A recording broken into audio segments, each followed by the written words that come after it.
Hello and welcome to Show Up, Stand Out Online Visibility Expert Series for Entrepreneurs.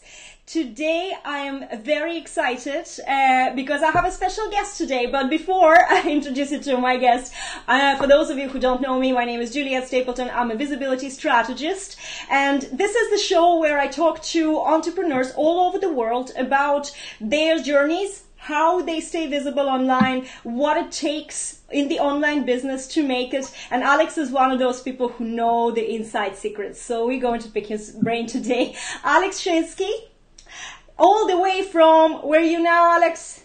Tampa, Florida. Yes, so all the way from Florida. And Alex is a serial entrepreneur, coaching consultant, and the creator of Prospecting on Demand, which is, yes, there we go, and which is a system that will teach you effective prospecting and sales methods, amongst other things. So this is the main focus. Alex, maybe we'll start with you talking about where do you come from in your journey and what are you doing right now, a little bit in detail, and just introduce yourself. Sure, absolutely. First of all, Juliet, thank you so much for having me. Everyone here today, I hope you're doing amazingly well and have a great start to March thus far and a great start to the new year, 2018. I wonder if we can still say new year anymore. Maybe not. Maybe yes. not. But guys, I hope 2018 has been a great start for you. So a little bit about myself. As Juliet mentioned, I'm a serial entrepreneur. I run Prospecting on Demand, an online mastermind for marketers and entrepreneurs to teach them effective prospecting and sales systems and methodology, as you mentioned. Where I got started actually was as a journalist. That's really where the beginning of my entrepreneur opportunities began. I did have a boss, so technically wasn't an entrepreneur, but I'll explain kind of how this happened. When I left school, my university and college, I didn't really know exactly what I wanted to do for my career, which I think a lot of people run into that problem. I fell back to what was comfortable, which is sports. I'm a big sports fan. So I created an opportunity to become a sports journalist. I had no, journalism experience. I did not go to school for journalism, but I, through persistence, created these opportunities. I emailed over 200 to probably 500 places where I could write for, got a couple opportunities with Sports Illustrated affiliates, and then became a Miami Dolphins media member, which is the local sports team in Miami that I've been a fan of since I was 1 year old. So that was a big, huge growth opportunity for me to see in the real world what happens when you put your mind to something and are persistent. It took me 60 days of calls to the PR department for the Miami Dolphins to get the credential that allowed me to be that media member. And while I was also a Miami Dolphins media member, I was doing this for the UFC as well, an MMA organization. And that, through serendipity, I met someone at one of the events that was using a Twitter application I had never seen before. It was called TweetDeck. We sparked up a conversation, and he told me that he was a social media manager. 3 words I had never heard before. And he was getting paid $1,500 a month to post for this company, maybe 3 to 4 times a day. And it's an incredible job. He used to be a journalist and he knows the pains of being a journalist. And he told me I should dive into that. 2 months after that event, I had spent most of my energy and time focusing on, can digital marketing be my long-term growth? And this is in 2014. And he ended up calling me again through serendipity and told me that he got hired by a larger company and needed to hand off his clients. Do I want them? So suddenly, I now had an agency, and now I had 3 clients paying me $1,500 a piece. It was unbelievable. I was making basically $500 a month writing.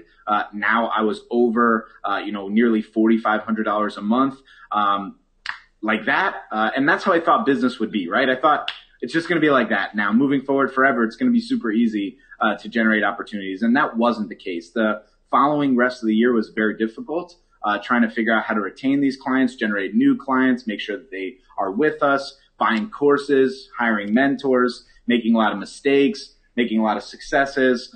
But ultimately, that led us to the most successful year we had in 2016. At the end of that year, we created Prospecting on Demand to share our successes with other entrepreneurs that are in the same process as what we went through. And through that, in 2017, we had our even better year and helped over 50 entrepreneurs in Prospecting on Demand generate their own first 6-figure year, which is something I'm extremely proud of. So that's basically my story. Just one more thing I want to share about these kind of quick stories. I think I might have said that in like 3 to 5 minutes total. And the reality is trying to combine 5 years of hard work, labor, mistakes, successes in 5 minutes is impossible. But the reality is everyone does that on any introduction that they get, whether someone else introduces them, they have to introduce themselves, explain their story. What I want you, the listener, to understand right now is that whatever I share, whatever Juliet shares, or any mentor or speaker that you listen to, it's a highlight reel. These are the best moments. There was also tons and tons of mistakes and missteps to get to that great moment. So don't look on social media at someone saying that, hey, I achieved this result, or I'm in Belize or Cancun and you should be jealous of me. You should remember that for every success, there's hundreds of missteps and mistakes that occurred to get to that success. Your success is your own path. It's only determined by you. Do not look at me or Juliet or anyone else and think, how can I only get there? If only I could do it like this. It's not like this. No. It's not like this. It takes time. It takes effort, but you can accomplish everything that you want to when you set your mind to it. Just wanted to share that before we continue. I think it's a brilliant point because this is the biggest mistake that I see as well. People want everything too fast. They think that, they throw something online together and that's just going to take off itself. But think about it, how easy it is right now to create an online business, to create an online course, to create a coaching. It's easy. Anybody can say, well, I want to be a coach from tomorrow. And it's such a low barrier to entry into this industry. That means it's oversaturated. That means there's a lot of people who are not authentic here. That means that, it takes so much longer for you to establish yourself because everybody has a voice, but altogether it's a noise. And I've talked about it sometimes in this particular show. So this is very, very good point. And tell me about how when you developed your own journey, and you said, and you rightfully said, it's only a highlight of what happened. But when you created your program, Prospecting on Demand, you were basically taking your own experience and packaging it up and, knowing which mistakes are commonly made and trying to avoid them. But at the end of the day, what are the main important mindset shifts somebody has to, has to go through in order? It's a really good question. Yeah. So the first thing I think is to understand that it's a constant mindset shift as well. It's not like people have this idea of like mindset shift. It's a pivot and it's done, right? In the world that we live in, it's instant gratification. Things happen immediately. Changes happen overnight. Overnight success, that's not at all real. None of that is real. Mindset changes take time because you've developed into a habit that has been years in the making. So to just believe that you can change it just like that, it's not fair to yourself, right? One of the major things, that people say, I studied psychology in college. So one of the major, kind of allegories I make here is people talk about being depressed, right? And some people that don't understand depression or anxiety or stress might just tell that person, well, don't feel that way, right? If it was just that easy, no one would be that way. No one would have this massive problem that we have, not just in the United States, in the world, of mental health issues. It's not just like that. Now, what I do want you to understand is that there are abilities that you can utilize and tools, techniques, and methodology to make that change over time. So that mindset shift, the first thing you have to understand is that it does not happen overnight. It does not happen immediately. There's going to be pains and aches and struggles along the way. But one of the biggest things that I think I've learned is not to be afraid to share those things. Like I said, everyone wants to just share the highlights. You just want to share the successes on social media. And you're so used to seeing those successes that it creates this positive feedback loop of, well, what if I share something negative? Is that not okay? Maybe you don't have to go out there on Facebook and share all the failures or mistakes or missteps you have, but you also don't have to be afraid to ask for help. You don't have to be afraid to reach out to someone and say, I'm having a bad day. Can you lend me a hand here? That's fine. That's what humans are for. That's why we are so connected and we care about each other, because we understand and we empathize with other people's struggles, just as I do. So like you said, when I created Prospecting on Demand, I did it through the mistakes and missteps I had made so that hopefully you won't have to make those mistakes again. It's like your parents when you're growing up. They are going to tell you what they believe you should do. Ultimately, you have the decision whether or not you're going to take their advice. If you don't take their advice and it just so happens that they were right and you should have, you learn from it. If you don't take their advice and they were wrong, they'll say, okay, I was wrong. I was always looking out for you. They don't always have to be right. I don't always have to be right. And you don't always have to be right. What you have to be willing to do is understand that learning is a requirement to your success. Mistakes and missteps are a requirement to your success, and you cannot be afraid to push forward for the fear of rejection, for the fear of getting a no, for the fear of this not working. It's going to happen no matter what you do. So by waiting, it's just taking it a longer approach to do so. So I wouldn't wait. I'd dive right in. One other big thing that I just want to mention here is the idea of failure, because I only said that word, I think, once, and I said mistakes and missteps a lot of the times, and I'll share why. And I think this is a big mindset shift that I think a lot of people can go through that might trick them into believing in themselves more, because I think confidence is one of the biggest keys of an entrepreneur. Confidence, adaptability, both two very key characteristics of an entrepreneur. So for failure, a lot of people talk about like, oh, I've had a lot of failures in my life. I personally believe that failure is only if you give up trying, because we're all going to make mistakes. We're all going to get a misstep. A failure literally means you don't get the desired outcome. The undesirable outcome has occurred. So on a sales call, you get a no, right? On, the trip to the ice cream store, it's closed, right? Like it's an undesired result is what a failure is akin to, excuse me. The reality is though, you don't have to speak failure into existence. You can speak positive psychology into existence. And by just simply changing your vocabulary, you'll feel more confident about yourself. You don't fail in anything. You make mistakes. And when you make mistakes, you learn from those mistakes. So the next time you win. So my life has a very simple motto: succeed or learn. That's it. Succeed or learn. So all the times that I've made mistakes, missteps, or anything of that nature, I'm just learning so that the next time I'll get the success. And that really comes by not having such a pressure on failure and not having such a major pressure on each individual scenario. So that one sales call, there's 5,000 coming down the pipeline. Don't make it that big of a deal. Even if you get the undesired outcome, learn from it. So the next sales call, you will get the desired outcome. I think that's a big mindset shift too. I agree with that as well. I'm so anti failure in a way, how people seem to have this big thing about failing something. It's only a change of direction, and it's a learning experience and a change of direction. There is never the end of the road, and the life doesn't stop just because you made a mistake.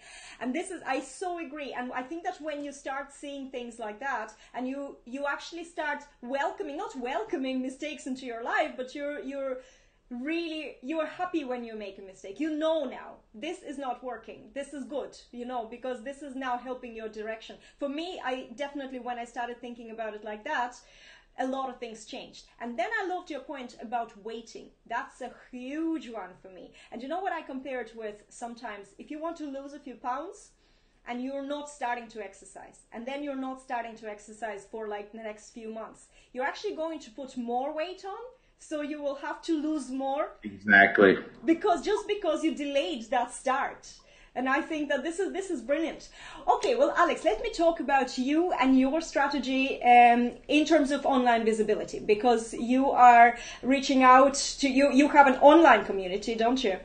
Yes. Maybe you can talk a little bit about that as well. So what do you do to stay visible and show up in your community, on your page, on Facebook in general? Let's talk about Facebook as one of the platforms. Yeah, so being visible everywhere, it's difficult. I'm sure you know that obviously very well. It's not such an easy task to have content always out, written, prepared, and everything like that. So this has actually been a big focus of ours in 2018, and we've come up with a kind of a plan that's worked pretty well, and I'll share that here now. So I used to do content on the fly, like when I had the time to do it, and that would come up with either mediocre content or that once in a while really powerful piece because I felt it.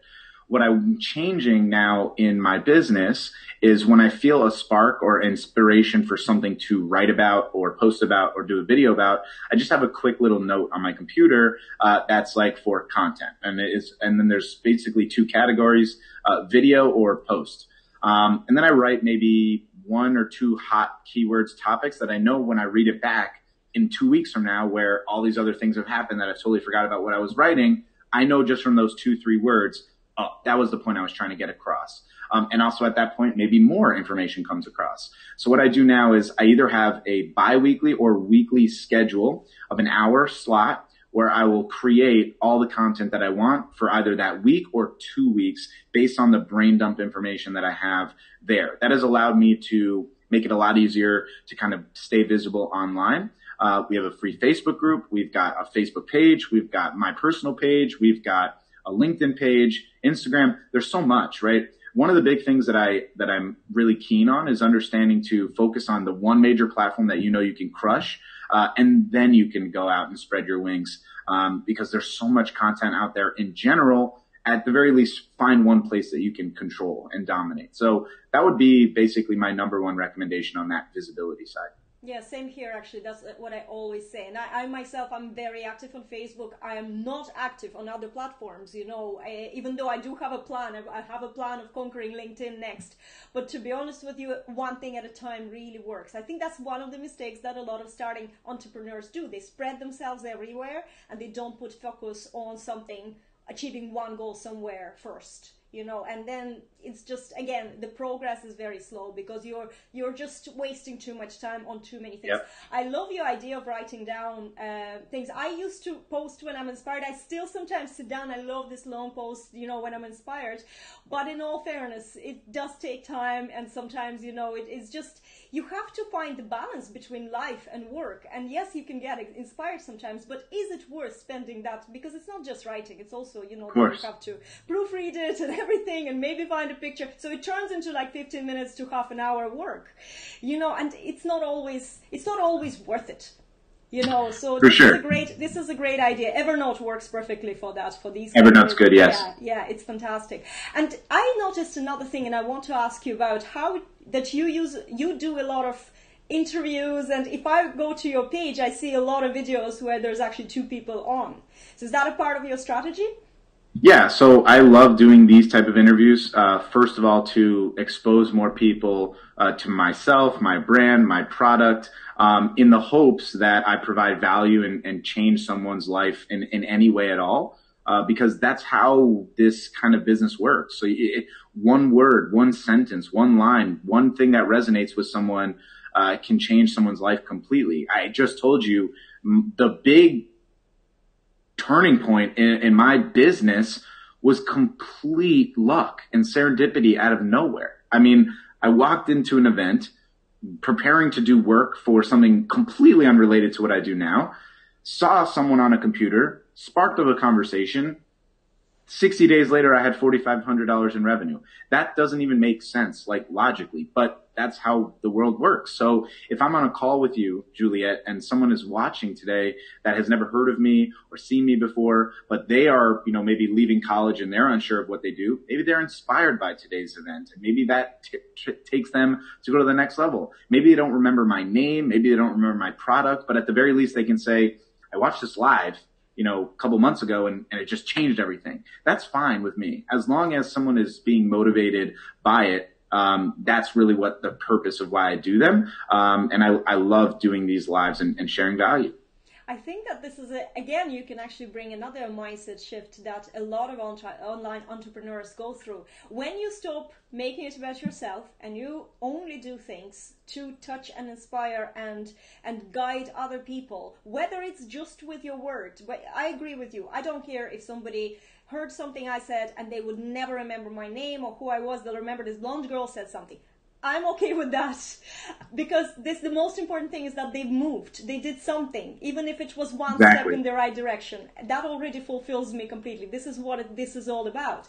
And then when you have that mindset about everything, and especially about your getting clients, for example, this is a completely different way of working, and the money thing doesn't even come in when you're prospecting, when you're making your sales calls. You know, it's all about really serving your client and having their interest at your best interest, right? So that's such a good point that you made there, because I'll preface this with sales for a second, because a lot of people focus so much on the financial aspect of sales. Obviously, I get that. That's the driving force of your business and life, and it's a requirement in the world and social constructs that we live in. But that's not, there's no problem with that. But the focus is when you have all of your attention just on that desirable result, you completely forget about the point of getting there. The way to get there is to ensure that you're caring about the people you're speaking to, that you're making a difference for the people that you're speaking to, that they have some pain point and you have the solution.